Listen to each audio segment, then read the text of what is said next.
Right, we are live. Good evening, everyone. My name is Sourabhi Dutta Roy, and I welcome you all to the discussion series on working women in history, curated under TMYS Review June 2025, which is the first of the four projects themed on four distinct lenses to observe and understand the personal and social spheres of working women. We are calling for submissions of essays, poems, and short stories under the project. To know more about our submission guidelines and project architecture, please visit www.tellmeyourstory.biz. The topic for today is Fighting from the Shadows, Jane Doe's of the Outlaws. I consider myself extremely privileged to be in the company of our esteemed panelists, Professor Sharmila Purkayastha, Ms. Haimanti Bagchi, Dr. Swikar Lama, and Dr. Nouzia Noordeen, who will shortly share their insights with us. Without further ado, then, I'd like to introduce our speakers. Our first speaker for the session is Professor Sharmila Purkayastha. Sharmila is an independent researcher based in Delhi. She has taught at the Department of English, Miranda House, Delhi University, for over 30 years. Her research interests lie in examining the relations between literature and social movements, as well as on the rights of prisoners. Her latest monograph is entitled Of Captivity and Resistance Women Political Prisoners in Post-Colonial India, published by Cambridge University Press 2023. We're delighted to have you with us for this panel. Thank you for joining us. Uh, our second speaker for the session is Ms. Haimanti Bagchi. Haimanti is a folklorist and content curator focused to generate awareness on folk culture, indigenous ecology, and its preservation through different modes of storytelling techniques in the corporate world as well as before live audiences to provide a state of equilibrium to marginal communities by identifying their rich culture as an initiative to conserve them. Her poems and short stories have been part of various anthologies and digital platforms like Smashwords USA, TMYS Review, Readomania, Scarlet Dragonfly, Ukiota Publishing House, Shades Publishing, The Quill House, and others.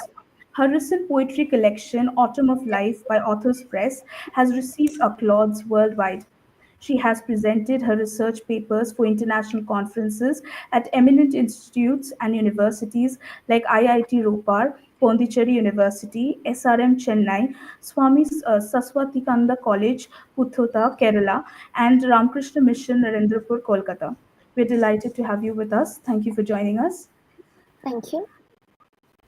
Our third speaker for the evening is Dr. Swikar Lama. Dr. Lama is an assistant professor at the School of Behavioral Forensics, National Forensic Science University, Gujarat, India.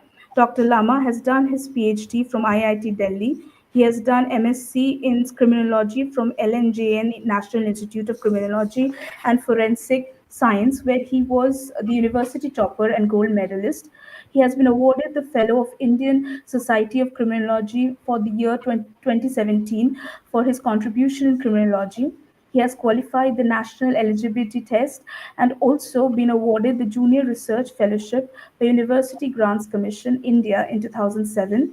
He has received a travel grant from the Ministry of Foreign Affairs, Netherlands, to attend the 14th International Symposium of World Society of Victimology in 2012. He has received Indian Council for Social Science Research travel grant partial assistance to present a paper at the International Conference on Women, Crime and Criminal Justice Practice at University of Cambridge in 2012.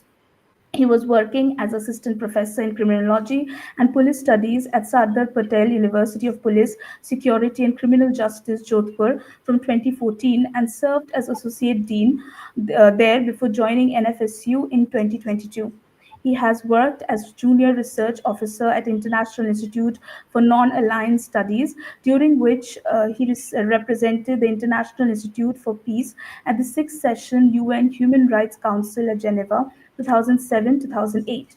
Dr. Lama has delivered expert lectures at University of Erlangga, Indonesia, National Law University, Jodhpur, National Police Academy, Hyderabad, Northeast Police Academy, Shillong, Rajasthan Police Academy, Jaipur, Rashtriya Raksha University, Bangladesh Technical University, Dhaka, Rajasthan State Human Rights Commission, Jaipur, National Commission of Women, and Internal Security Academy. He was a member of the Subcommittee on Research Projects of Bureau of Police Research and Development, Ministry of Home Affairs. We're delighted to have you with us. Thank you for joining us. Thank you. Our last speaker for the evening is Dr. Nouzia Noordeen. Nouzia, a passionate researcher and committed psychologist with expertise in forensic psychology, criminology, counseling, and adolescent psychology, presently serving as an assistant professor of psychology at Chimaya Vishwa Vidyapeeth University. With a strong academic foundation, she has experience working as an assistant professor, consultant psychologist, and academic resource person. She has conducted comprehensive research on cybercrimes, rehabilitation strategies for youth offenders, and the psychological profiles of women offenders. She has also contributed extensively to academic discourse through numerous conference presentations and published research articles in esteemed journals. We are delighted to have you with us. Thank you for joining. Thank you. Right. So I would like to now open the forum for discussion. I would request Sharmila to share her insights first. Over to you. Thank you. Many thanks to the TMYS team, Sourabhi, and all others for including me in today's discussion, which has an appropriate title, Fighting from the Shadows, Jane Does of the Outlaws. I will speak on my research on women political prisoners in India and hopefully debunk the stereotypes of the female outlaw as created by the state in its opposition to women participants in social struggles, struggles which question the state and successive state policies. As I believe that in order to know a society, one has to know its prison system, the carceral capacity of the state. My research on the self accounts of women political prisoners, that is, women who have been incarcerated because of their political beliefs, which I have historically analyzed from the colonial period, is specifically focused on the post colonial period, on the participation and incarceration of women activists in struggles which are outlawed by the state, specifically the Naxalite movement of the 1970s in Bengal or the Maoist movement today. Examining the 70s and after, that is the period of social movements and the emergency, which we all remember, I was interested in knowing why women were drawn to movements which carried risks of torture, incarceration, and much more. And following other researchers, I found that women's participation in rested on several issues ranging from their political conviction in wanting a more just, equitable society to more personal and social reasons. And like other researchers, I too found the outlaw stereotype created by the state insufficient and wanting, as there were very genuine socio political reasons for why people struggle and why women are ready to support struggles to change their lives. But what I was more interested, and which is less examined, is what happened to these women once they were arrested. How did they suffer the ordeal of interrogation at the hands of the police? And how did they combat imprisonment? Since little is known about how people survive torture and how they live behind barred walls once people are designated as criminals by the state. Following this trajectory, that is from their participation in movements to incarceration, I felt the term captivity was well suited to cover aspects of confinement besides imprisonment, especially police custody. While I used secondary research, I was interested to see what women had written about their experiences in police custody when they were under interrogation. The 70s was a high time of police excesses, and there are a few accounts of women political survivors who have written about their experiences. In my book, I reflected on how women survived the breaking of their bodies and their minds in and through their writings. Logically, the next aspect of my research was on how women prisoners survived imprisonment, how they combated confinement and discipline in institutions called prisons. We know that even today, women prisoners constitute a very small percentage of the total prison population, and that most prisons lack a separate women's jail. So there is a question of rights that need to be explored further because we know little about the circumstances inside prisons. To overcome this, I turn to women's prison writings, that is, their published writings, besides taking oral interviews from time to time, for a wider understanding of what imprisonment means. I found something unique in their accounts and in their writings. Even though they were writing in their personal voices, I found that the I of the prison writing is different from the I of autobiographical writings, as I discovered that more than a self oriented account, women's prison writings is about collective sharing. This aspect of collective sharing, the collective I, as I felt, had much to do with their belief in collective politics prior to prison. So while prison tries to create a break in a person's life and designates them a criminal, even though they may be under trials or convicted, actually it's not so easy to break off a person's life, and I found it in the way in which these writings showed how these writers and their other women there were able to sustain themselves in very harsh circumstances, how they found solidarity in fellow prisoners, whether they were comrades or common prisoners, how they expressed in their writing their resistance against authorities for gaining common rights for everyone in prison, how it enabled their discovery of women's lives. They talked a lot to women there, those inside prison, and how this enlarged their understanding of gender and crime in society because all the women who came had some or the other criminal reason why they were there, and a wealth of many such issues. In short, women's prison writings, though I'm only looking at the writing part and it is much wider, prison literature is much, much wider, as it would include writings which would include poetry, other kinds of accounts, which we can talk later. I believe that prison literature contributes a very important part of political literature and women's prison writings in particular, because it can help us to build a gendered understanding of imprisonment, a feminist account of state violence, of how societies and what society's attitude to gendered crime is, and of fellow women inmates from very impoverished backgrounds and marginalized societies who are incarcerated for a range of crimes, which could be anything from being a petty crime to more serious crimes. It's difficult to totalize all writings within the factors I have mentioned because each writing is different. Each writing is an act of recalling, as these writings are acts of memory, as they are written, sometimes written later, or definitely published well after incarceration is over. But what I found in this act of recalling is a very specific awareness of time and space. Both time and space are crucial to prison life, as both are skewed and out of joint.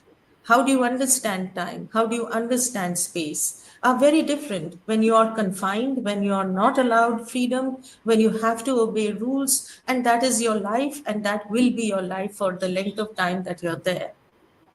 This awareness is different and depends on who the writer is, when and why she is there in prison, and for how long she was incarcerated. I also found unusual gaps and omissions in many of the writings, and which made me reflect further, perhaps on the limits and risks of writing. What is left out and why? Often, for instance, I found that the circumstances of how a person is arrested is omitted, possibly for reasons of risks.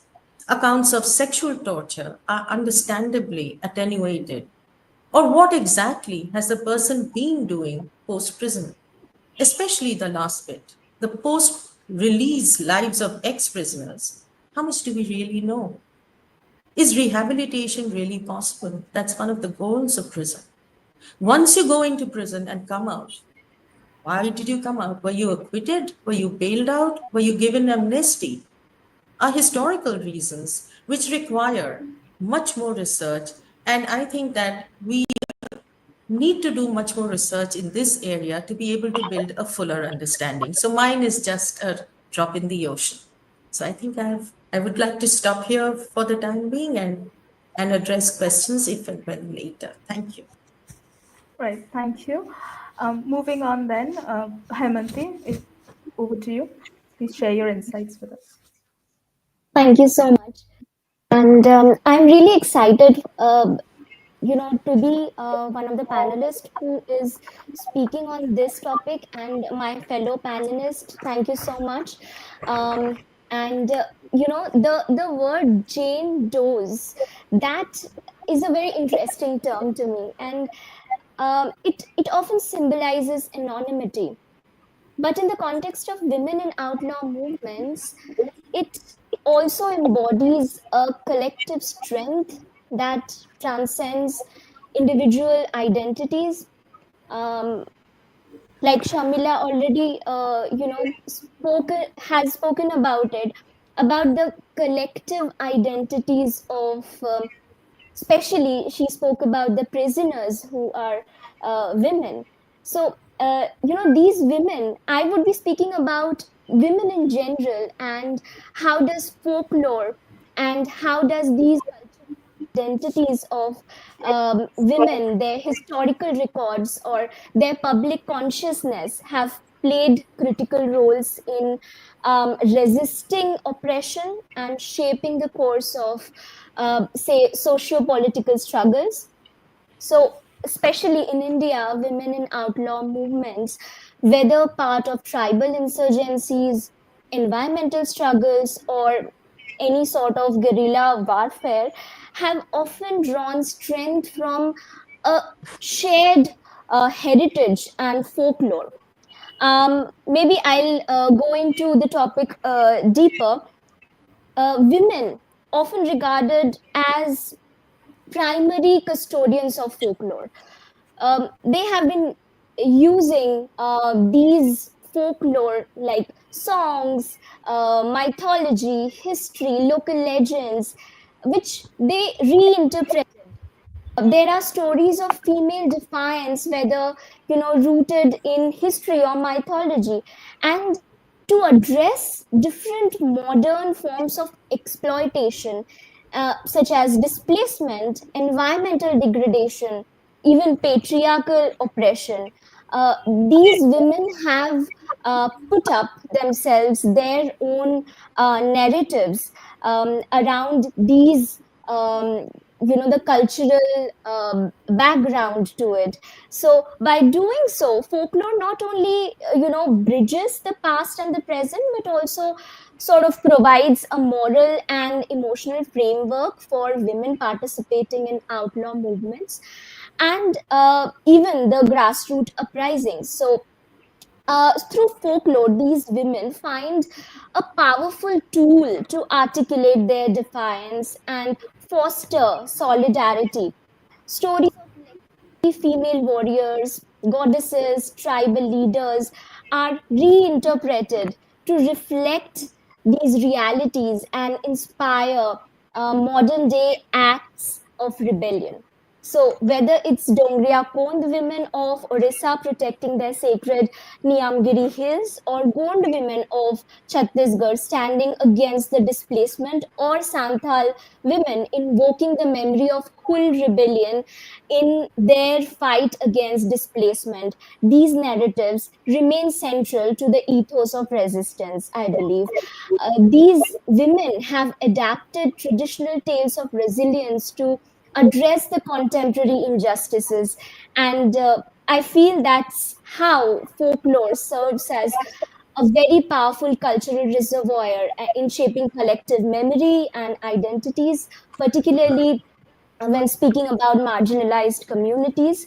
For women, communities, traditional stories, songs, rituals, not only it's a medium to preserve their history, but also to empower them to confront the contemporary challenges. So I'd like to stop here and maybe address it in more details when the question answer session happens. Thank you. All right. Thank you, Haimanti. Dr. Lama, if you could share your perspectives on the topic with us. Hello, everyone. Thank you to Sourabhi and team for inviting me. Well, to add to what already Professor Sharmila and Haimanti ma'am have talked about it, I would like to add a perspective from the criminological perspective about the deviancy, why women like move towards, maybe not call it as criminality but deviancy, and as Haimanti ma'am said, we are talking about anonymity. Maybe they are not anonymous, but I would somehow say they are the forgotten lot. Like for example, when we go to the prisons and all also, we see that they are often not given the kind of vocational training, as Professor Sharmila also pointed out, that the focus is more on the male criminals, the more male outlaws, and the female outlaws are often forgotten in our society, as it is in the wide society what happens. So when we talk about female deviancy, the theories of in criminology have also evolved over the time of how gender has influenced this pattern of deviancy and all that. And more, the recent scholarship has focused on the nuanced understanding of how women engage in deviancy and how the deviancy may differ from that of men and all that. So when we talk about, first of all, let's talk about the social structure. It is well known that we exist in a patriarchal society, even in, like if we talk about India and all that. And Robert Merton was one of the propounders who talked about strain theories. And there is already a strain. People from different economic sections, they already face a lot of strain. But women have to face an additional gendered strain because women face different societal expectations. They have an expectation from the society, how they are supposed to behave. And there are a lot of stressors which they have to face from different perspectives, from different angles and all that. And on top of that, they have to conform to the traditional roles of caregiving and family responsibility, which when disrupted by factors like poverty, abuse, conflict, or neglect can lead to deviancy. So that is one of my perspectives. And also, as I already said, patriarchal structure plays a very important role in all these things, because when we talk about a gendered social structure, it limits the opportunities for women in a legitimate avenue, even for employment or education, which could lead to a lot of frustration. And we have this frustration aggression theory also. Sometimes it may not be just in a right way, it could be as an outlaw, or it could be as a deviancy to deal with this kind of gender discrimination or with those restricted opportunities and economic dependency and all that. And I would also like to point out, when we talk about the Jane Does or the outlaws, many of these people are actually victim turned into offender. If you take the classic example of Fulan Devi, also she was a victim who later turned into an offender. And there is, like, psychological studies, criminological studies have shown that there are generally, most of them are victims of early trauma and child abuse or other kinds of things. It could be physical, it could be sexual, it could be emotional. But many female, these kind of outlaws have had histories of abuse, which may influence their kind of thinking, their deviancy, and these victimization and traumatization may contribute to the cycle of deviancy or the outlaw or whatever it is there. And women may get indulged in these kind of deviant acts as well. Some of them may be legitimate, some of them may not be legitimate, but that is there. And there are also like psychological theories which talk about how women who have certain kind of personality disorders, maybe to a certain extent, may be like attracted towards deviancy. But that's again, like saying that labeling someone, as Professor Sharmila also said, once somebody is designated as an outlaw, the entire society sees it, and there's an overburdened stigma on that woman. So we have a labeling theory in criminology also, where we start labeling someone as an outlaw, and then people will see that person or that individual in that perspective or in that angle, and that will even segregate or that person from the society, and it will be very difficult for us to integrate such people back into the society. So as of now, I'd like to stop at this. Maybe like further questions I can address. Thank you. All right, thank you. Nazia, if you could share your perspectives with us. Thank you, Sourabhi. Thank you for having me. And already Sharmila ma'am, Lama sir, and Haimanti ma'am all covered most of the things, and I'm just continuing with that. I can talk about psychological perspective regarding this topic, and I'm very happy that all of them have given the best of their points. According to Lama sir, he just mentioned about the cycle of victimization leading to criminality. So that is the same kind of research evidence or findings that I have got after my research that I have conducted among women prison offenders. So there, when I look at them from the psychological perspective or forensic psychological perspective, I have interviewed them. I have spent lots of time with them. What the very core thing that I could get from them is most of them had undergone lots of trauma, as such, sir just mentioned. They have been under identity crisis. Their cognitive bias is at a very extreme state. So when they are into all the psychological constructs like traumatic events or experiences that they had encountered, vulnerability that actually made them very prone to any kind of outlawed movements or radicalization or whatever it is. So there is a very base foundation. Once when they were exposed to all these traumatic events at a very young age, that is the childhood maltreatment, or you can even call it as adverse childhood experiences. These experiences actually make their cognitive development into a very biased manner, maladaptive behavioral patterns that would follow. Even these kind of personality disorders or whatever it is labeling, but still that is what happening to these people, because there is no proper way of processing it. There is no this kind of forums and awareness is required, where we can openly talk about all this, where we can share about these events, experiences that is happening to our fellow beings. These are actually not present before. So what happens is, when such experience, even among educated people, we can see that from as a psychologist, I could clearly, evidently say that there are lots of women who undergo lots of traumatic experiences, either childhood or during their adulthood stage, where whatever it is, there is a very a stigmatized way of seeing it. Like, they don't come up with that, they don't open up with that.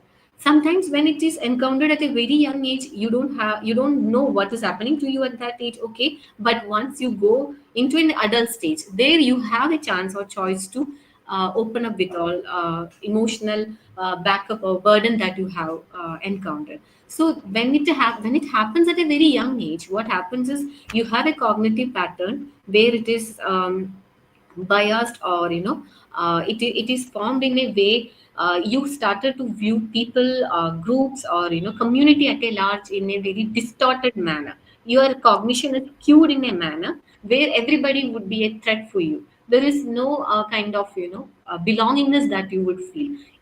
That very vulnerability, that very kind of emotionally charged kind of nature of the person or women is being taken exploited by other group, where these radicalized movements, sometimes even socio-political movements, where these people are being targeted.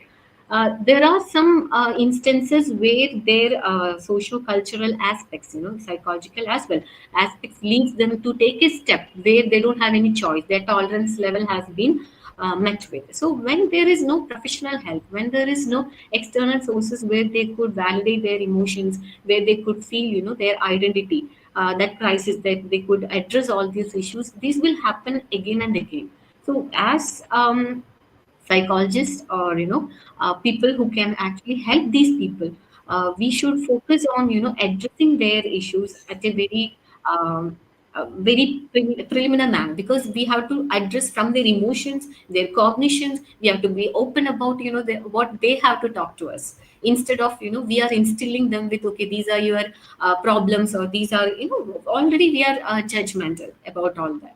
But with an open mind, with more kind of openness and friendliness, we can actually address such people. So I'm open to the questions that we follow. Thank you. Right, thank you. My first question is for Sharmila.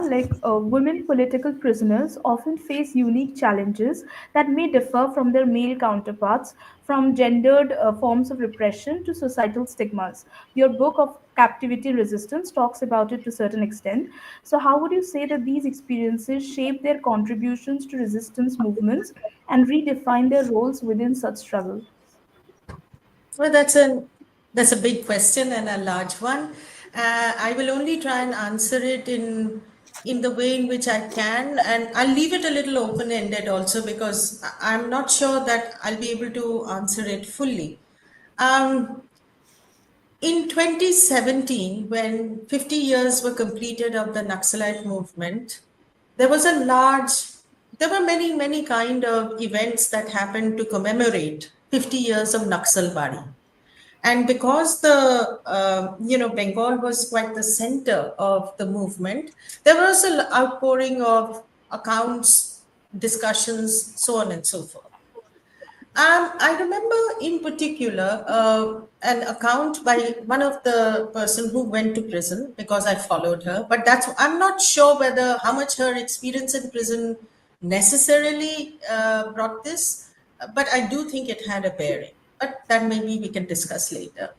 So, in her introduction to an anthology on women's participation in Naxalbari, because that has gained currency in recent years, the author, who was a participant, Krishna Bandhopadhyay, recalls an exchange she has with some of the male panelists during a book launch celebrating 50 years of Naxalbari. After an observation was made by a female member of the audience, Bandhopadhyay pointedly asked the panelists why about the erasure of women participants. Now, and in the discussion, her interlocutor was embarrassed and he overcame it by saying that men were martyrs, and actually you did not think of women martyrs. So martyrdom is so central to revolution that you would celebrate the contribution made by such people. In turn, and I think this is quite crucial, she recalled the 1930s, the Chittagong Armory raid. And she recalled the contribution made by Preeti Lata and how Preeti Lata Vadadar's suicide, it actually helped save the lives of others. So recalling the women's contribution in the nationalist movement, in those armed struggles of the nationalist movement, she came closer to home and she reminded her audience and her panelists that 8 out of the 11, the deaths that happened on that very first day of 1967, 8 out of the 11 who were gunned down were women. So she asked, how is it that you've forgotten? And it is only through this pointed reminder that her interlocutor was embarrassed and he was compelled to say that erasure was wrong. So to answer in a nutshell, women's contribution to the movement has not happened simply because they did participate in it. They've had to fight for their needs in history. I mean, they were there in the movement, but because they probably had a secondary position in the movement compared to men, their participation was not necessarily recorded. It is only now that that gap is being filled, women are coming forward, and therefore prison writing also becomes a way of entering that very omission. I hope I've answered that question. All right. Moving on to Haimanti. How would you say that folklore helps create a collective identity among women in marginalized communities? And in what ways does this shared cultural heritage strengthen their commitment to political resistance? Okay, so I just gave a brief pointers when I was opening the session, and to go a little deeper on this, tribal women, they essentially play a very pivotal role in preserving traditional knowledge and intergenerational wisdom. We all know that, right? Now, especially within the context of modern insurgencies, if we look into certain, examples. For example, let's take Chipko movement. We all read about it, right, when we were young. So let's see the cultural roots of resistance here.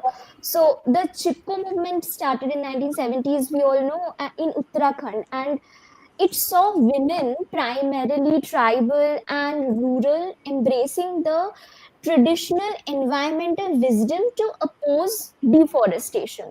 So, women like Gora Devi led efforts to hug trees, to prevent their felling, an act which was rooted in their cultural understanding of forest as a life guardian, even as ancestral spirits.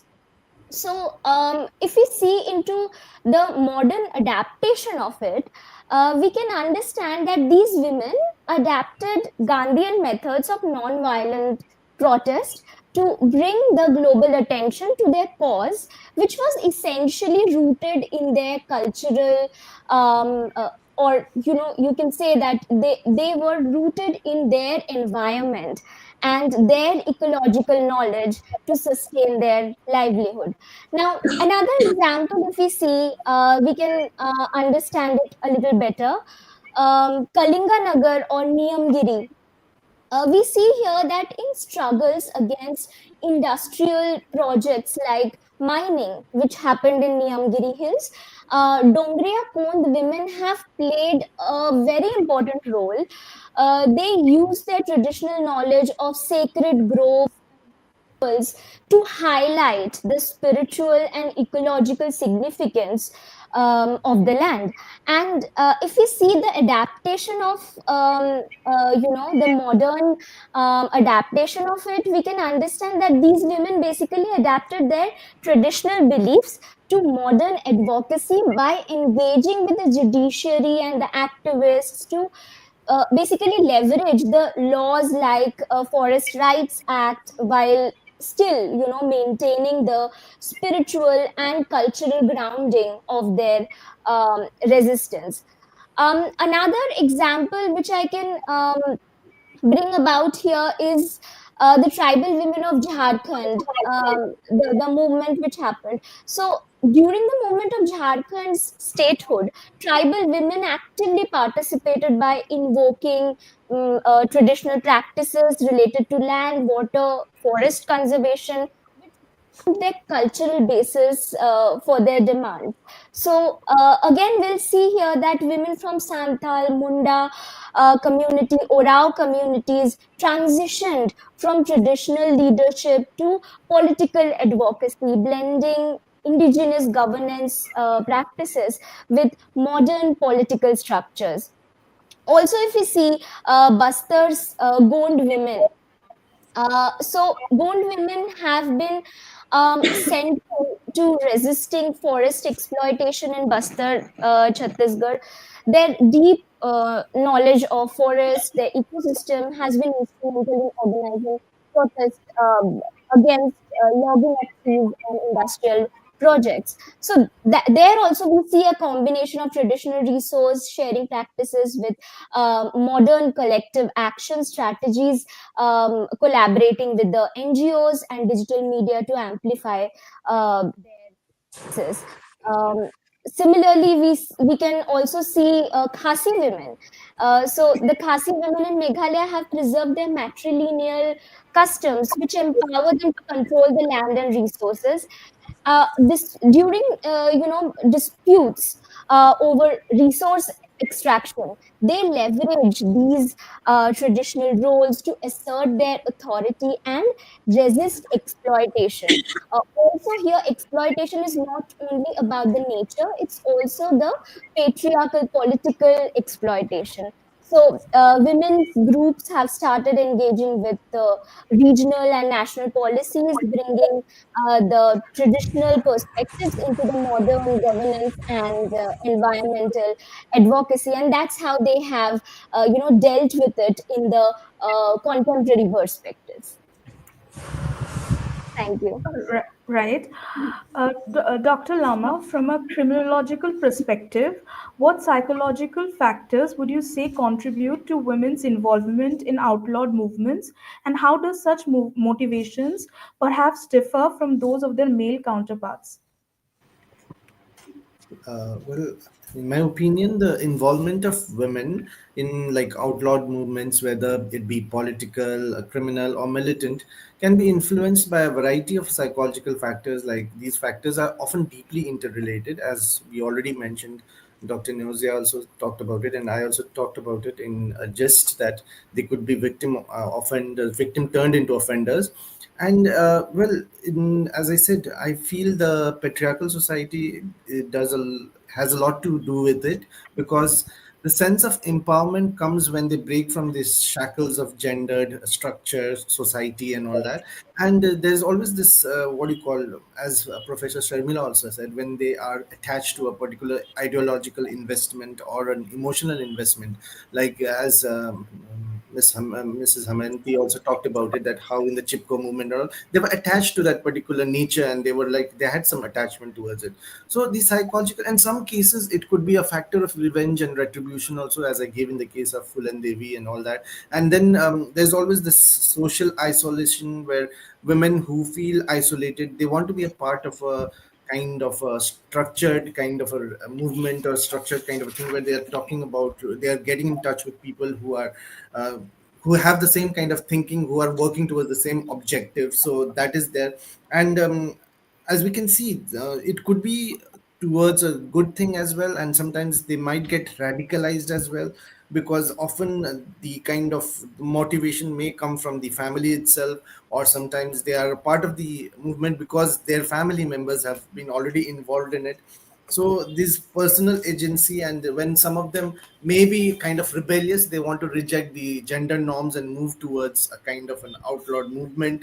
And there is also a chance or a risk of coercion and manipulation. Like many a times women are coerced and manipulated into the movement without their own will also. That could also be a factor. And then these are certain things, like, and as I said, in some cases, although it's we shouldn't do that, but there could be some kind of psychological disorders as well. But these are certain factors which can influence the what do you call decision to join an outlawed movement by women and all that. So that's my opinion.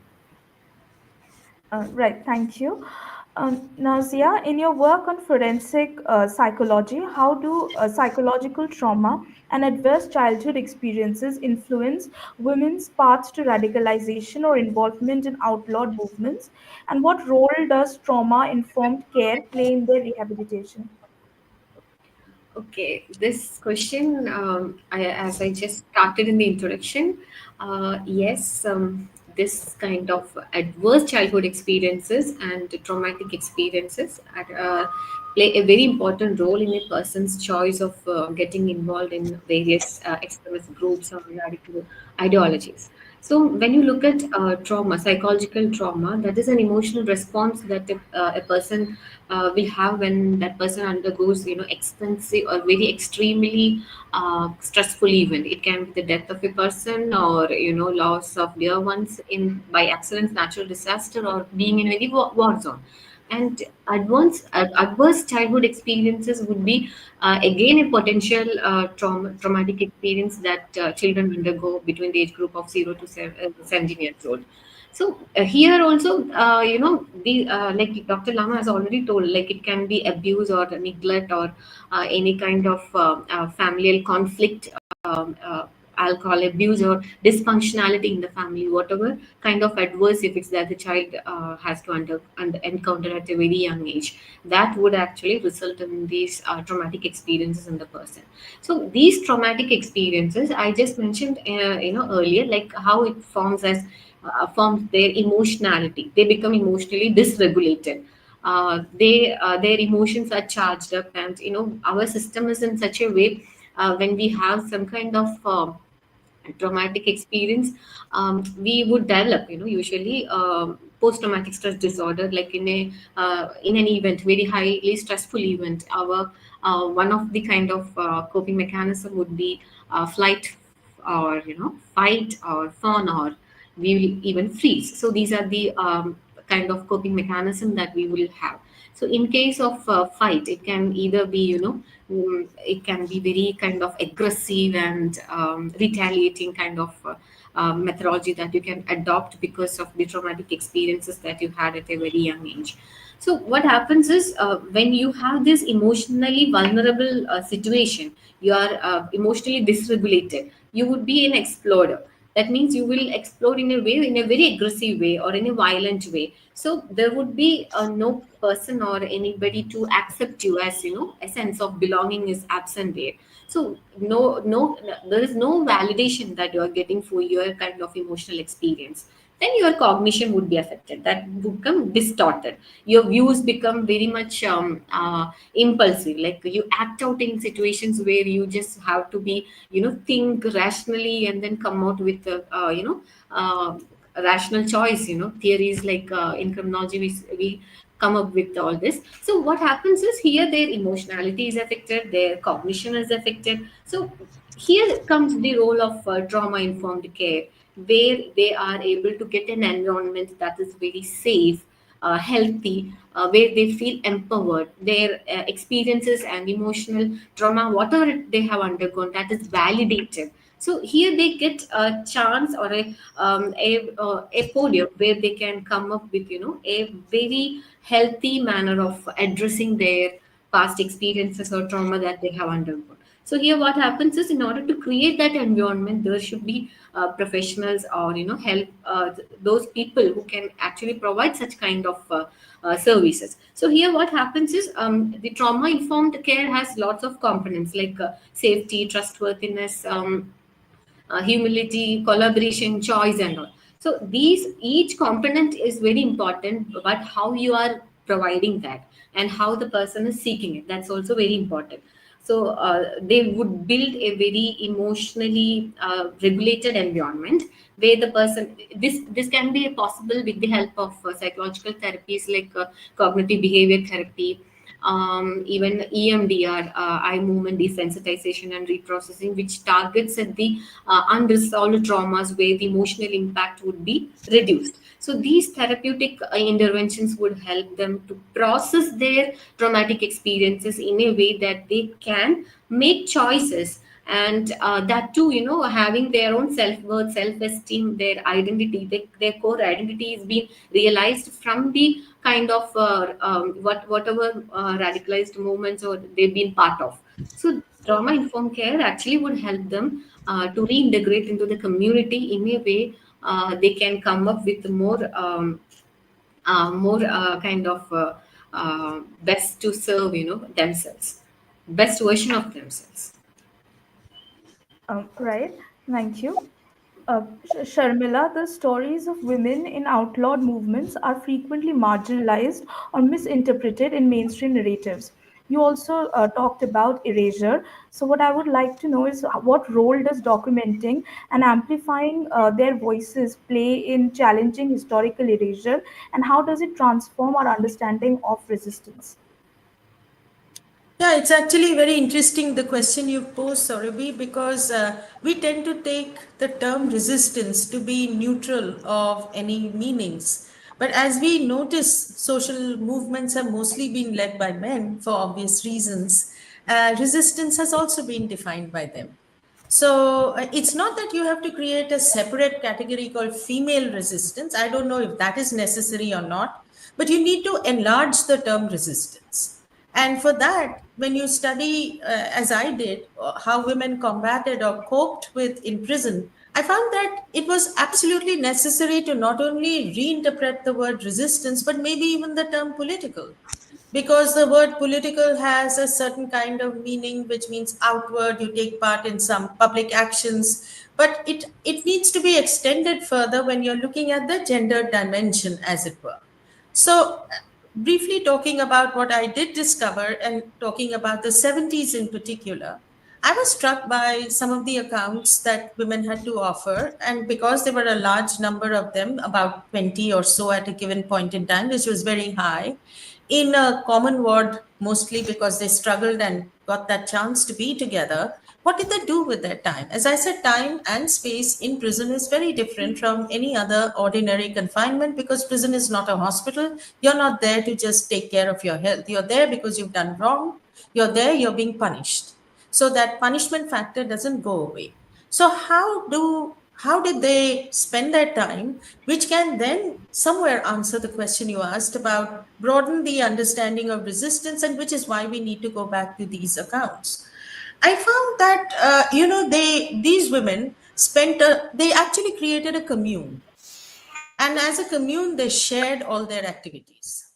They shared their activities together. That was one. Second, they also did, they had to spend their time profitably also, because prison keeps you idle in a way in which you're not allowed to work. Political prisoners are often not given a chance to work at all, unlike ordinary prisoners. So they had to occupy themselves and they had to do work. And so they, in my opinion, reinterpreted labor in prison. They reinterpreted labor in prison by creating a commune where they labored together. They created the very definition of carceral caring, because most of the newcomers who came were traumatized and actually injured because of what they underwent in police custody. And of course, from police custody, they were sent straight to jail. So there was no question of serious medical help being given to them. So who takes care of you once you come in that state, which is in any case the first that it's a whole new bizarre experience of being in prison. Then you've already spent 4 or 5 days, maybe, or maybe more. Some spent 27, some spent 64 days in police custody. And from there you've come to prison. Your contact with society is completely broken. So who takes care of you? It's that carceral sharing. So I found it very interesting how women were able to redefine their gendered strengths in creating ideas of labor, in recreating notions of caring and sharing, and of course, resistance. What kind of resistance did they lead? Of course, men led many more, more extreme acts of resistance, but women led them too. So I think that it's absolutely necessary to rethink our idea of resistance as much as we think of politics once we start looking at the social actors who are involved in it. As you mentioned, Haimanti, that, you mentioned that how women bring their strength to and they create advocacies out of their own cultural knowledge which they bring to it. I think once you start looking at people and you start examining them more deeply, I am sure you're able to cover a much wider ground. That it also is are you looking for? What is your definition of resistance? What is your definition of politics? How do you define the political? It's when you start inspecting those terms, both in history and also in and through the accounts, that I think you can come up with better answers. And definitely the 70s provided a very, very valuable, rich experience. And I'm sure the writings that have come out after that, and Sudha's writing, Sudha Bharadwaj's From Phasi Yard, which has gained so much currency and traction, is an amazing book, which kind of shows the strength that women's writing in prison, and therefore of resistance, and therefore how women are not passive, not victims, but are able to resist. It's finally those that we are also looking for, just as much as we need, as you rightly said, Nouzia, the need to heal people. We need to heal people, but we need to also look at how do we extend our terms of reference that we are here. So I think that definitely you find reinterpretation of the terms through valuable accounts. Right. Haimanti, over time, folklore often evolves to reflect contemporary issues. How have traditional stories of female resistance in folklore adapted to the modern struggles of women in outlaw movements? Okay, thank you so much for this question. It's really interesting. Uh, Traditional stories of female resistance in Indian folklore have indeed evolved to reflect contemporary struggles, particularly among women in outlaw movements. And these adaptations serve and reinforce collective identities, as I've already mentioned before. So, by blending ancient narratives of defiance with modern realities, these stories provide both continuity and relevance to the causes women fight for today. Um, we can see there's a shift from mythological heroes to everyday heroes.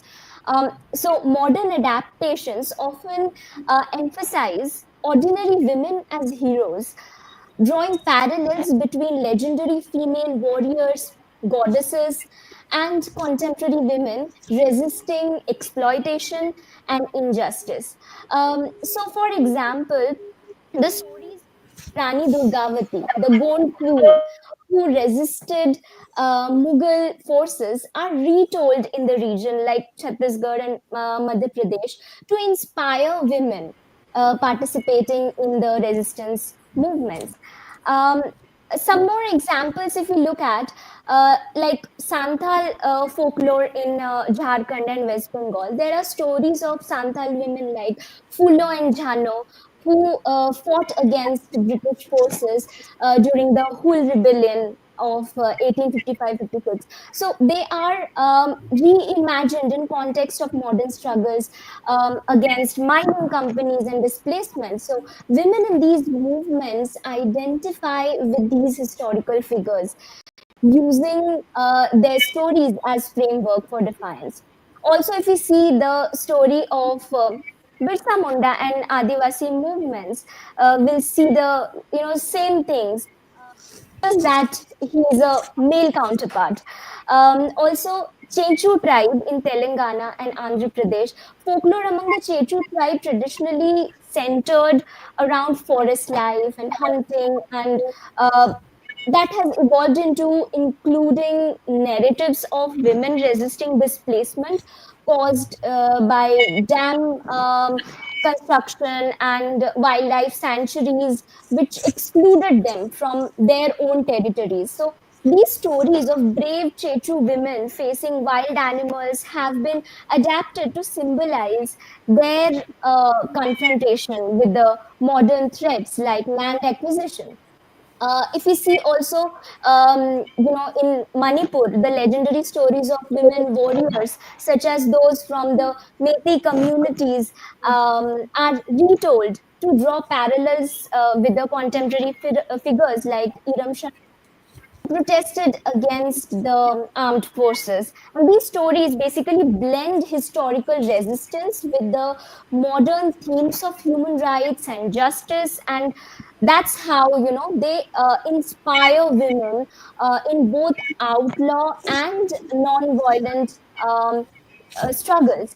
Um, Also, tribes like Gond tribes in Bastar, we see a lot of female deities and warrior like Rani Avantibai Lodhi has been adapted to reflect women's roles in the Maoist insurgencies.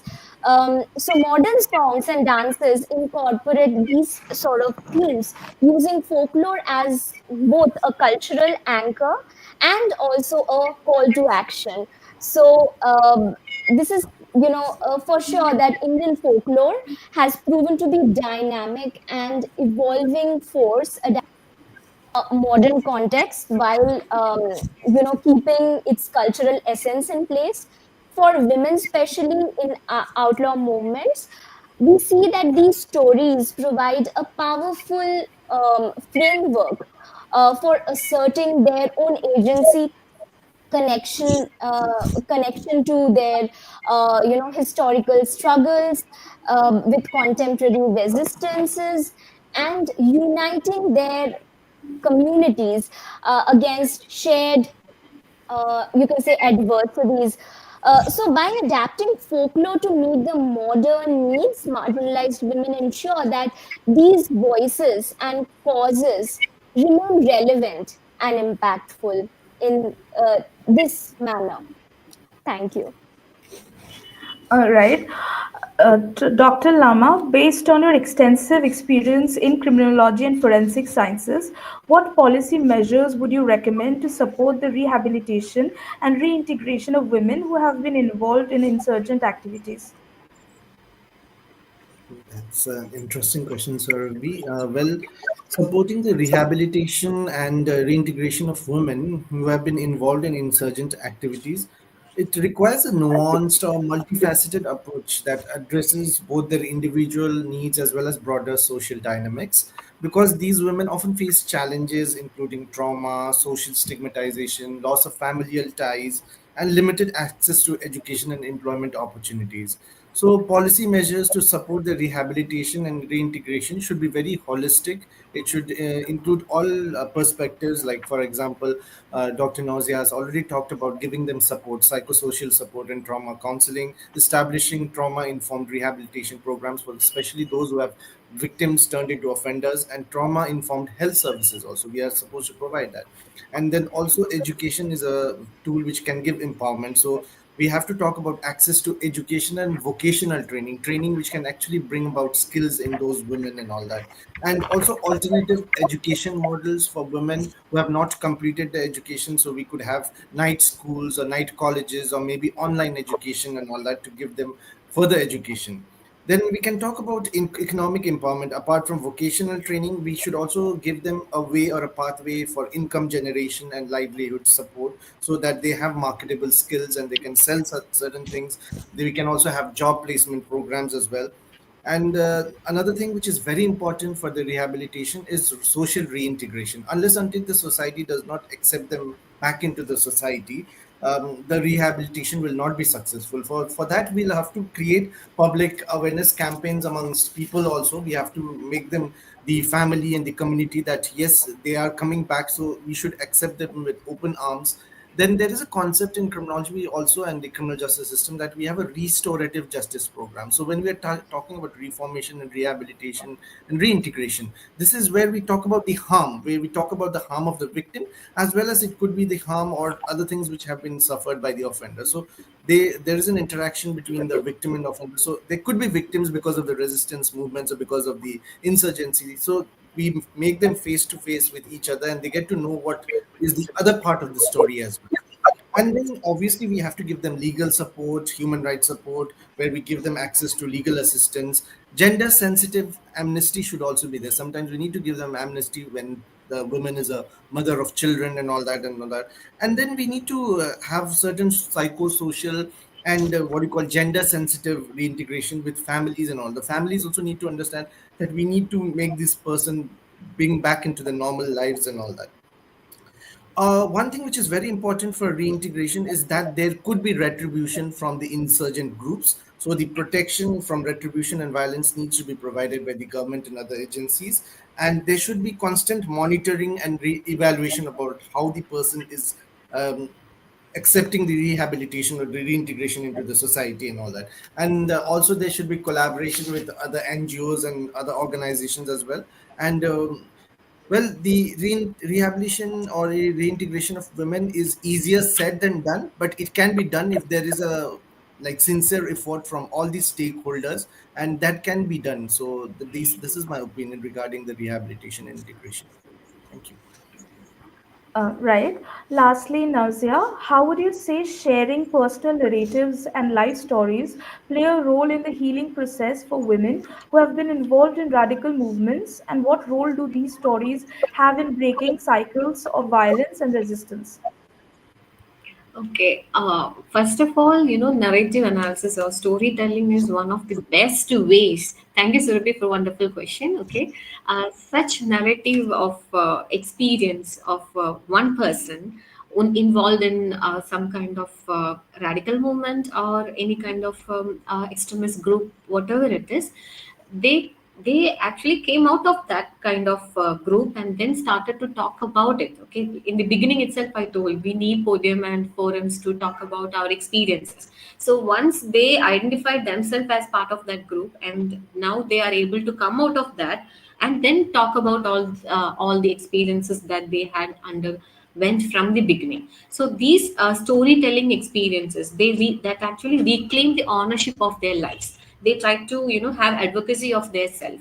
They are trying to build their own identity from the way of once you are going through all these events, traumatic experiences and being part of any movement that you became part of, sometimes due to the vulnerability or kind of exploitation that you had experienced, whatever ways, once you understood and wanted to come out of that, and once you came out of that and started to have all these abstract kind of emotions, when you give concrete kind of name to that and then come out with your own narrative, That is one of the powerful way of exerting your identity and advocacy of your own life. So that is one of the powerful tool, I would say. Then processing the trauma, that also helps by telling about the stories, coming up with the stories. When women who came out of all these radical group, when they started to narrate their stories, I can give an example where I had encountered a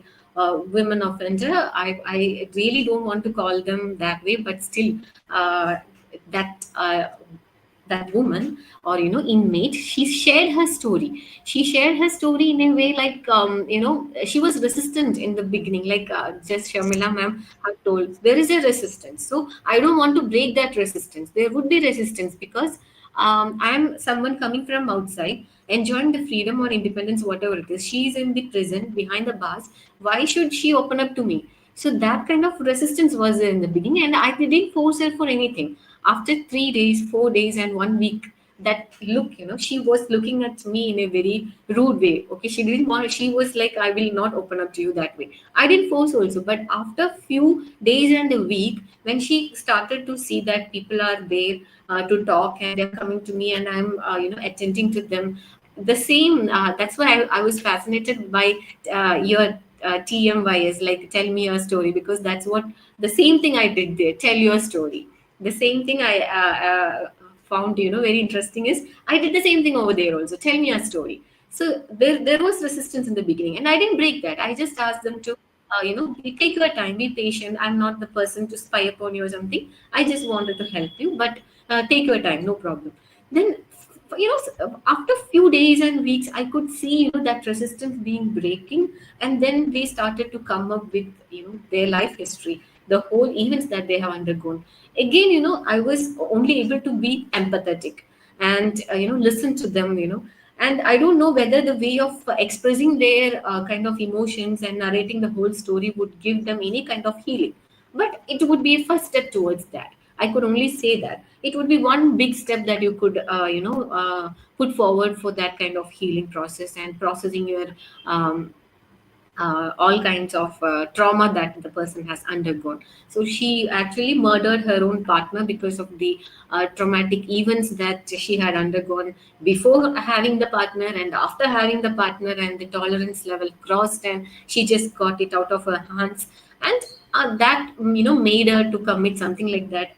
And to get out of that, she again went for drug sale and all kinds of trafficking. So these were all from one thing to next thing to next thing. So there is no professional help, or the kind of, she never understood, or she never thought about there would be some space where she could open up, and trustworthy can be offered, and she can even process her kind of experiences encountered in her life. So when that space is being given, that resistance is being broken, and she came up with more kind of friendliness. And she is like, I just had one or two encounters with her, not more than that. But I really believe in it, while narrating the stories, women coming out from all these radical movements, it is a powerful tool for them to come up with their life. Thank you. Right. So that brings us to the end of today's session. I thank all the panelists once again for sharing their invaluable perspectives with us. This is to remind our viewers once again that we are calling for submissions on the project. Please visit www.tellmeyourstory.biz for further details. We'll come back to you soon with yet another panel discussion. Till then, goodbye and good night. Thank you. It Thank was you. really Thank you you. all. Nice to know you, each of you. Thank you. Thank you, Sourabhi, Thank for this you. opportunity.